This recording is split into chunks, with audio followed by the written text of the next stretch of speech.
오늘은 함께하는 신앙의 유익, 이런 제목으로 하나님의 말씀을 함께 나누도록 하겠습니다. 요즘 시대를 일컬어서 영어로 포스트 모더니즘의 시대다, 이렇게 이야기합니다. 포스트 모더니즘의 여러 가지 특징이 있지만 이 시대의 가장 큰 특징은 개인주의 시대다라고 하는 것입니다. 남에게 의존하지 않고 독립적으로 살겠다. 나만 괜찮으면 다 선하고 좋은 것이다, 이런 생각들을 가지고 살아갑니다. 그래서 포스트 모더니즘 시대는 개인주의 시대인데, 포스트라는 말은 후라는 말이거든요. 그러니까 후기 근대주의다, 이렇게 우리가 번역할 수 있는데, 근대주의 시대는 전체주의 시대였거든요. 그러니까 군국주의 시대였고, 나보다는, 개인보다는 공동체 전체, 나라 전체, 이렇게가 중요한 시대였습니다. 그런데 지금은 개인주의 시대가 되었어요. 그래서 모든 선과 악의 기준이 어디에 가 있냐면, 내가 좋으냐, 나에게 나쁘냐, 이런 것이 기준으로 되어 있는 시대를 살아가고 있습니다.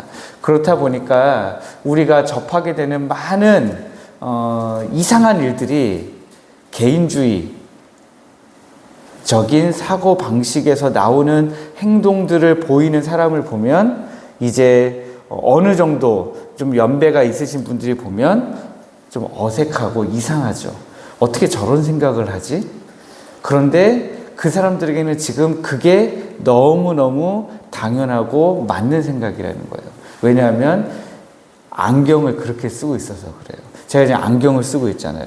안경을 쓰고 있는데 저에게 맞는 이런 그 렌즈를 끼고 있잖아요. 그런데 이게 제가 만약에 이 렌즈를 좀 다른 걸로 바꿔 끼면 저에게는 완전히 다른 세상이 보이겠죠.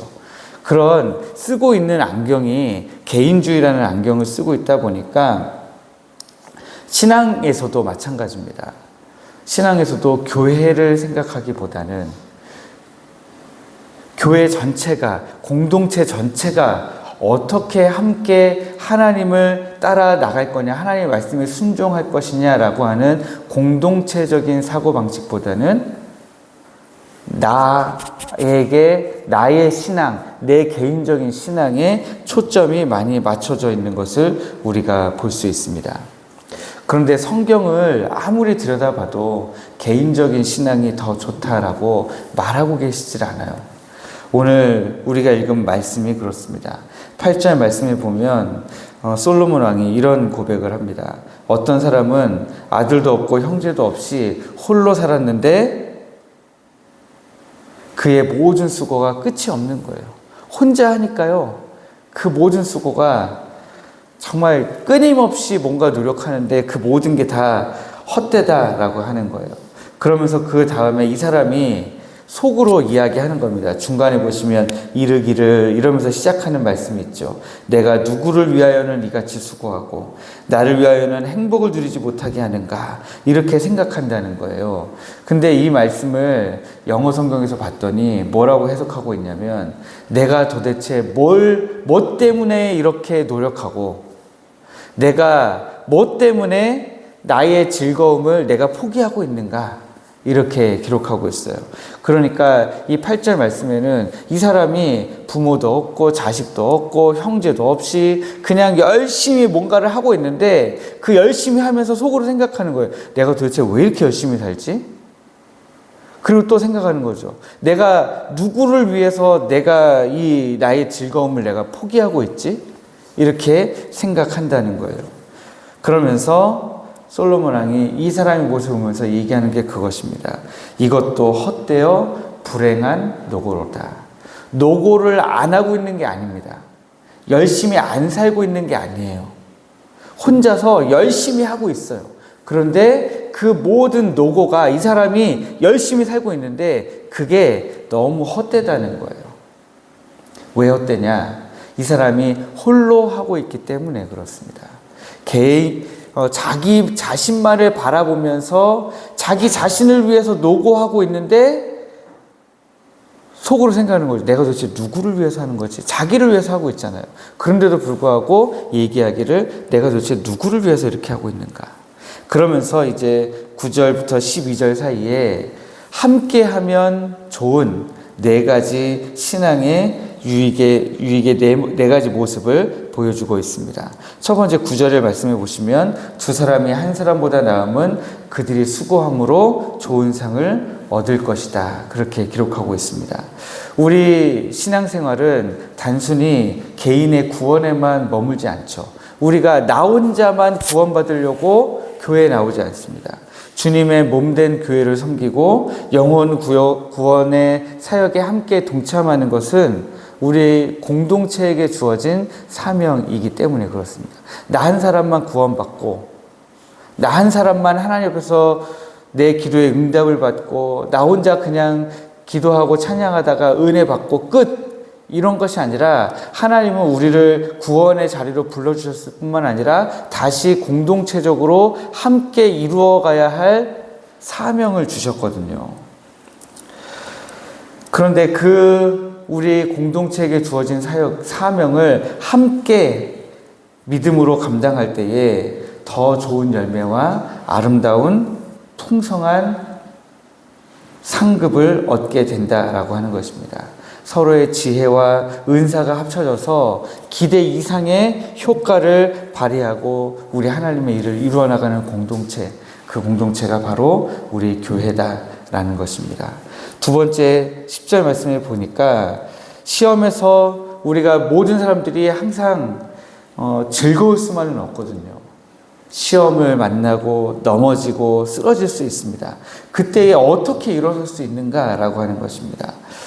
홀로 무너질 때 우리는 쉽게 절망하고 낭망할 수밖에 없습니다.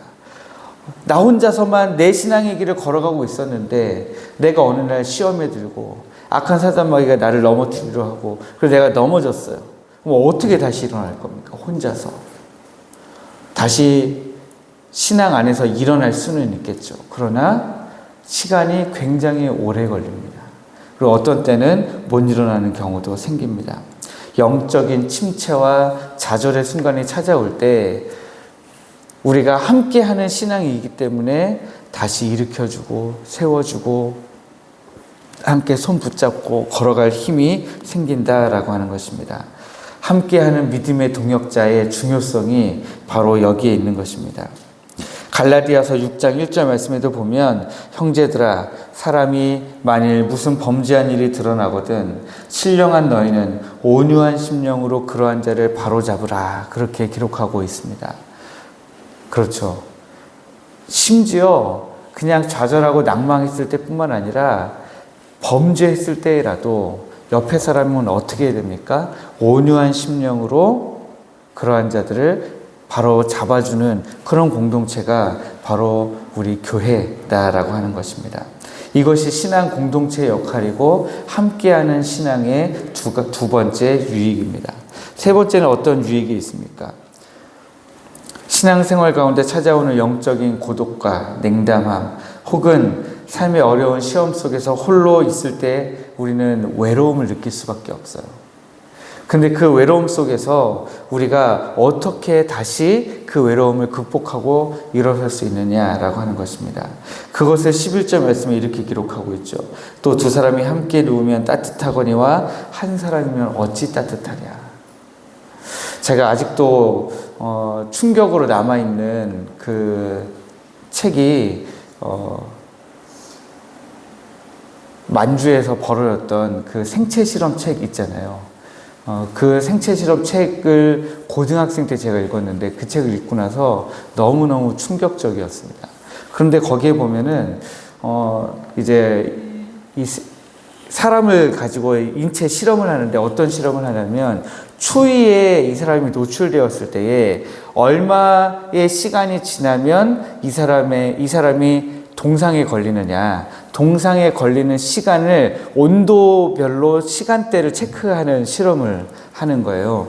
그 실험을 하는데 이제 추위에 내던져지잖아요. 내던져졌을 때 우리나라 사람이 내던져졌는데 이 사람들이 어떻게 했냐면 동상 실험이라는 것을 알고 이제 서로 레슬링을 하는 거예요. 추위에 내던져진 사람이 혼자가 아니고 두 사람이라서 내던져지자마자 막 둘이서 레슬링 하니까 어떻게 됩니까? 땀이 나잖아요. 빨가벗겨져서 이제 옷을 완전히 벗겨서 내던졌는데 거기에서 레슬링을 하니까 땀이 나니까 동상에 빨리 안 걸리는 거예요.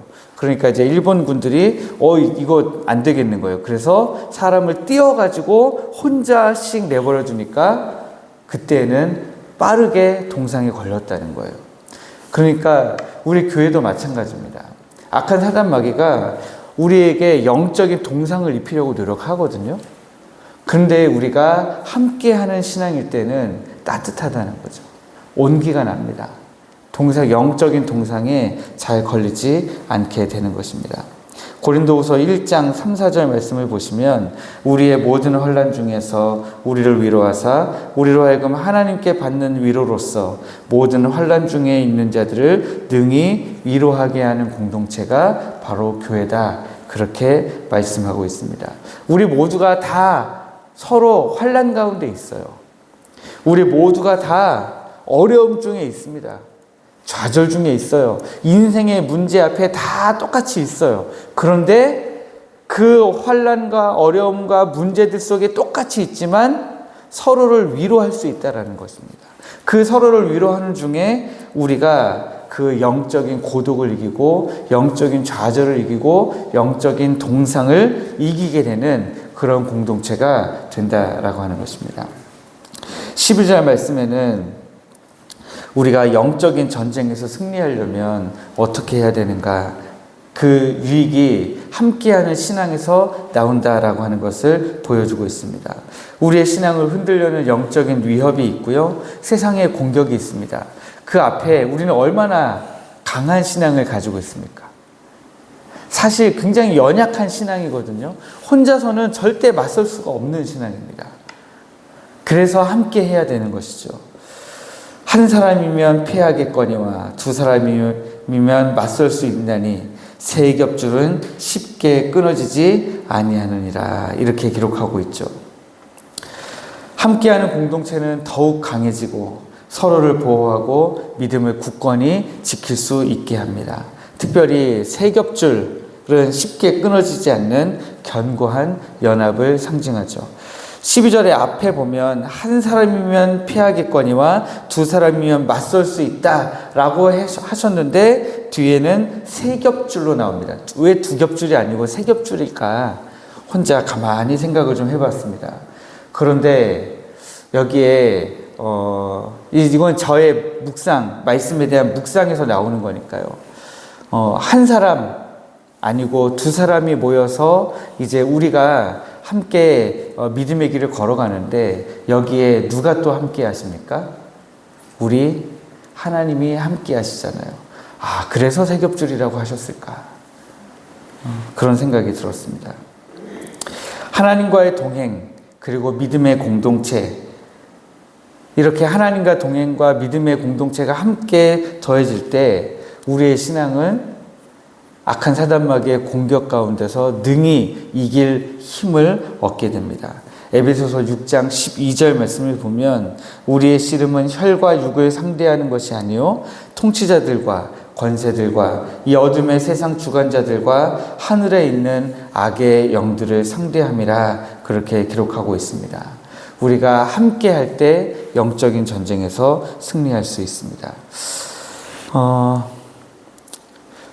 오늘 솔로몬 왕은 홀로 하나님을 믿고 그냥 나 혼자만 신앙을 가지고 이어가면 되지 하는 그런 신앙의 한계를 넘어서 함께하는 신앙이 우리 신앙이 얼마나 큰 지혜와 유익을 가져다 주는지 그렇게 말씀하고 있습니다. 마치 우리의 신앙은 홀로 피어나는 꽃이 아니라 함께 심겨지고 가꾸어지는 정원과 같다라는 생각을 하게 됩니다. 길가에 가다 보면 혼자 피어있는 꽃들을 우리가 보게 되잖아요. 그 혼자 피어있는 꽃보다 함께 이렇게 가꾸어져 있는 꽃들이 함께 울창하게 피어있는 것들을 볼 때 우리는 더 그 정원 가운데서 우리의 모습을 발견하게 되는 것이죠. 예수 그리스도 안에서 오늘 우리는 한 몸으로 부르심을 받았습니다. 한 지체로 부르심을 받았지 따로따로 떨어진 그런 각각의 독립된 몸으로 하나님 앞에 부르심을 받지 않았습니다. 혹시 혼자서 모든 짐을 지고 고군분투하고 있지 않습니까? 우리가 한 몸이라는 사실을, 우리가 함께하는 신앙 공동체라는 사실을 우리가 기억하면 좋겠습니다. 그래서 오늘 우리에게 여기 함께 기도하는 믿음의 동역자들이잖아요. 기도의 동역자들입니다. 이 기도의 동역자들과 함께 오늘도 우리가 기도하는 가운데 하나님의 응답하심을 입고 하나님의 일하심으로 말미암은 승리를 함께 경험하고 함께 위로하고 함께 격려하는 은혜 있기를 주님의 이름으로 축복합니다.